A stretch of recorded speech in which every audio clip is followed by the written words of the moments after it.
नमस्कार मु स्मिता मु आपण को मो यूट्यूब चैनल को स्वागत करुच्ची। एटा मोर प्रथम वीडियो आशा करुच्ची आपण माननकु मो वीडियो पसंद आसे। जदि आपण माननकु मो वीडियो पसंद आसे तेबे मो चैनल को सब्सक्राइब करंतु, लाइक करंतु, शेयर करंतु एवं कमेंट्स करंतु आउ नोटिफिकेशन बेल आइकन को प्रेस कर दियंतु जेमिति कि मो वीडियो रो प्रथम नोटिफिकेशन आपण मानन पाखरे पहुंचियो। आज जो रेसिपी मु आपण मानकु देखेबी से होउची आम समस्त मन पसंद खीरी। तो चलतु देखा एपाई कौन कौन सामग्री दरकार। खीरी चाउल 1 कप, चीनी 1.5 कप, काजू, किशमिश, आलमंड्स, गुजराती, देन गुआ घी। प्रथमे प्रेशर कुकर रे 2 चम्मच घी को हल्का गरम करिबा।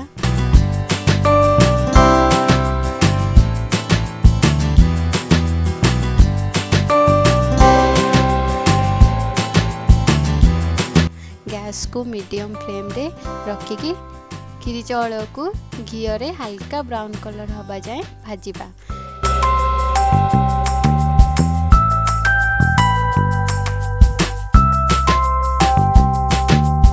आमे मझिरे मझिरे चाउल को टिके चले दउथिबा नहले चाउल तळपटु लागि जाई पारे।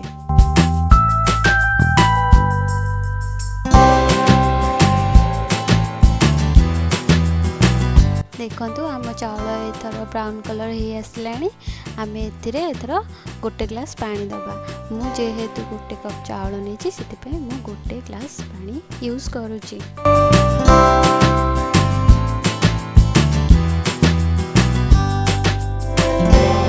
एबे कुकर को लॉक करके मीडियम फ्लेम रे सेट करके छाड़ी दबा। गोटे सीटी देला परे गैस को लो फ्लेम रे रखिकी 6 ରୁ 7टा सीटी दबा पर्यंत छाड़ी दबा। देखंतु हमर 7टा सीटी हे सारलानी। एबे हमें ताकू ठंडा होवा पे सेमती छाड़ी दबा।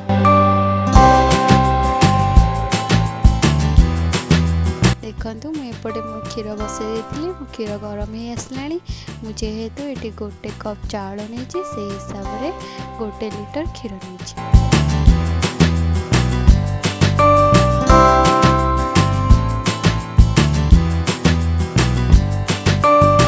देखंतु एबे हम चाउल बनकी रेडी हे जाइछि।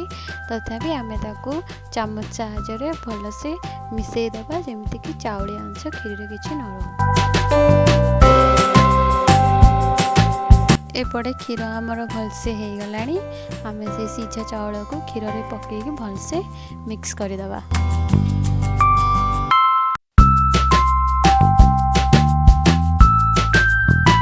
अन्य बटे ड्राई फ्रूट्स को जेमिति काजू किशमिश को गुआ घी रे भलसे फ्राई कर दबा।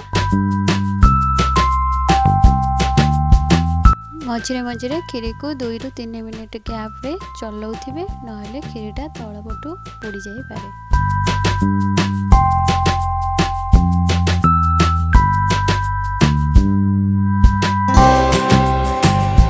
देखंतु हम खीरी एबे बहलिया हे आसलानी। आमे सेथिरे एबे चीनी पके दबा। हमें धीरे धीरे चीनी पकेकी ताकू भलसे मिक्स कर दबा। एबे खीरी हमर ऑलमोस्ट हे आसलानी। एबे आमे सेथिरे गुजराती,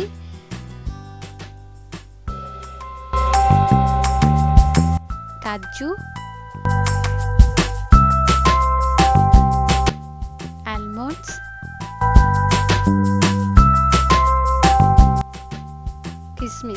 किशमिशटा सबुठार लास्ट रे पकेबे। आरंभ रू पकेले खीरीटा खट्टा हे जिवार चांस थाए। खीरी एबे कंप्लीटली हो जाइए। आमे ताकू एबे ठंडा हवा पई रखी दबा।